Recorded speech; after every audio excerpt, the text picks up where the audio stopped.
पर मैं आपका कार्यकाल शुरू होने के बाद और इस समय उत्तराखंड में जो कुछ मुद्दे चल रहे हैं, जो आपके लिए जो सरकार पर सवाल भी उठा रहे हैं सब, मैं उन चीज़ों के बारे में आपसे समझना चाहती हूँ। अंकिता हत्याकांड बहुत पूरे देश भर में सबको बहुत दुख हुआ था, गुस्सा चढ़ा था जिस तरीके से ये हुआ। क्या ऐसा तो नहीं है कि ये एक मुद्दा बना, उस टाइम उछला और अब पूरी तरीके से सन्नाटा है? क्या चल रहा है उसकी जांच में?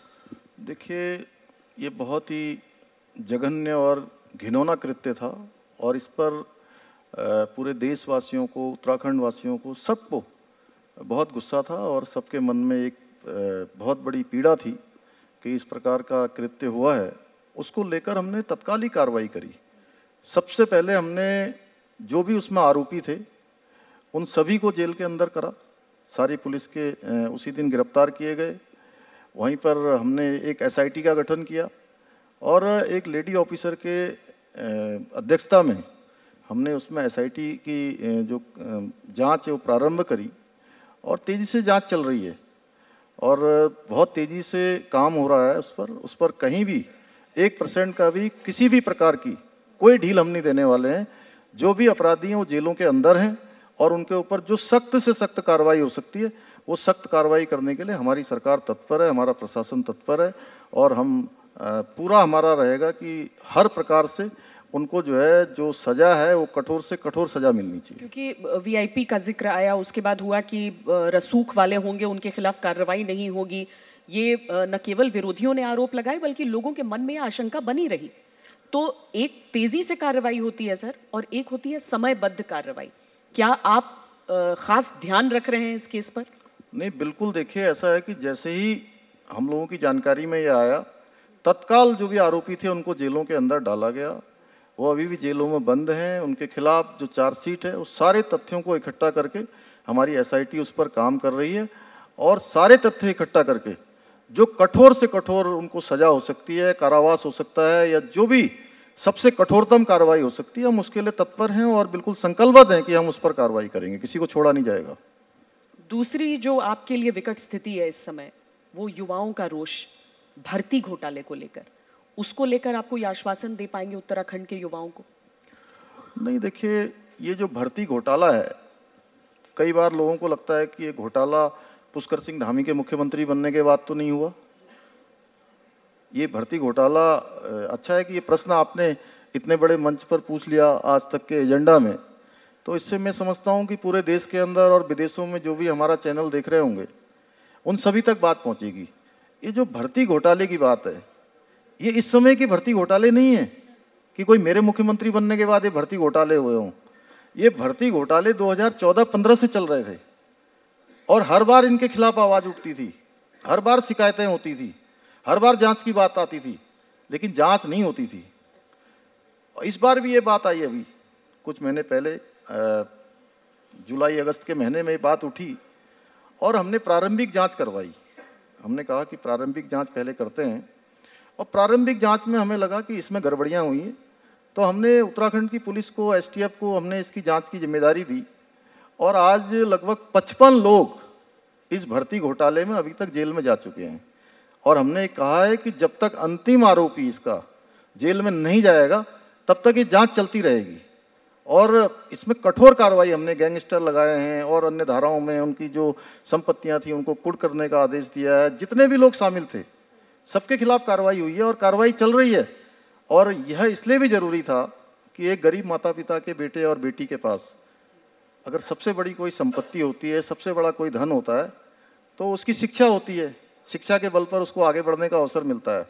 जब उसमें ही डकैती पड़ जाएगी, उसमें ही इस प्रकार की लूटपाट हो जाएगी, पेपर लीक हो जाएंगे, पेन ड्राइव से नकल करवाई जाएगी, अनेकों कागजों से, अन्य चीज़ों से जो है तमाम प्रकार से उसको लीक किया जाएगा, पर्चे लीक किए जाएंगे, तो उनके पास क्या बचेगा।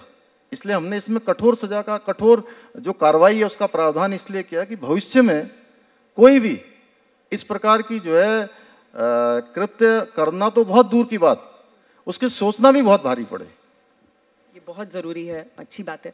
पर अब मैं वो जो कुछ उपलब्धियां भी सरकार की रही हैं और उसके बारे में मैं ज़रूर आपसे समझना चाहती हूँ। मैं कई पहाड़ी राज्यों में हाल फिलहाल गई थी, कोविड के बाद के समय खासकर, जब सब चाह रहे थे कि पर्यटक आएँ, लेकिन उनमें से अधिकतर, आपको अच्छा लगेगा, अधिकतर ये कहते थे कि अरे जितने टूरिस्ट को जाना था वो उत्तराखंड की तरफ चले गए।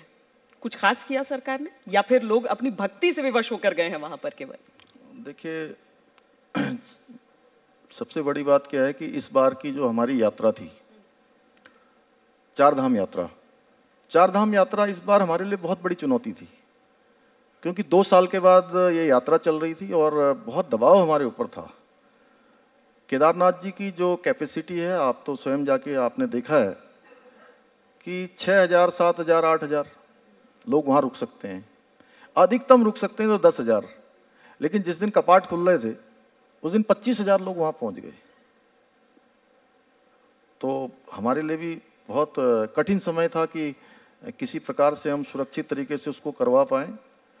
तो उसके पीछे हेतु है कि आप केदारनाथ जाएंगी तो माननीय प्रधानमंत्री मोदी जी के प्रधानमंत्री बनने के बाद 2013 की आपदा में पूरी तरह से वो परिसर क्षतिग्रस्त हो गया था। वहाँ पर आदिगुरु शंकराचार्य जी की समाधि थी, वह भी क्षतिग्रस्त हो गई थी।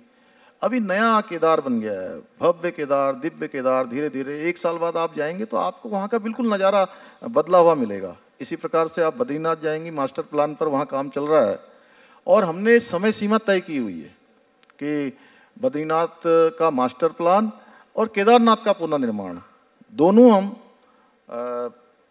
अगले साल मतलब 2023 में दिसंबर माह तक हम पूरा कर लेंगे। जहाँ तक सड़कों की बात है, चारधाम ऑल वेदर रोडें तेजी से बन गई हैं।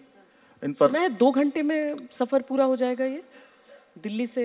हाँ, जल्दी आप लोग आने वाले समय में आप लोग हवाई जहाज से नहीं आएंगे। हाँ। आप लोग सड़क से ही आना पसंद करेंगे, क्योंकि आपको 2 घंटे में जो है दिल्ली से देहरादून की यात्रा पूरी हो जाएगी। एलिवेटेड रोड पर काम चल रहा है और जल्दी ही वो काम पूरा हो जाएगा। देहरादून में ट्रैफिक जाम बहुत होता है। नहीं, अब चूंकि हमें पता है कि आने वाले समय में जब 2 घंटे में आप देहरादून पहुंचेंगे, ऋषिकेश पहुंचेंगे, मसूरी पहुंचेंगे, हरिद्वार पहुंचेंगे, तो उसके हिसाब से लोगों के लिए वहाँ पर रहने की व्यवस्था, वहाँ पर पार्किंग की व्यवस्था, वहाँ पर यातायात की व्यवस्था, उन सभी पर हम प्लान कर रहे हैं और आगे चलकर आपको सब सुविधाजनक मिलेगा। जैसे चारधाम में इस बार रिकॉर्ड तोड़ 50 लाख के लगभग लोगों ने जो है रजिस्टर्ड रूप से चारों धामों के दर्शन किए हैं, जो अब तक का सबसे बड़ा रिकॉर्ड है। और इसके लिए मैं माननीय प्रधानमंत्री जी का धन्यवाद करता हूं कि उन्होंने 5 नवंबर 2021 को बाबा केदार की भूमि से ही कहा था कि 21वीं सदी का तीसरा दशक उत्तराखंड का दशक होगा। उन्होंने, उनके मुंह से शब्द निकले और साक्षात रूप से पूरे हो रहे हैं अभी।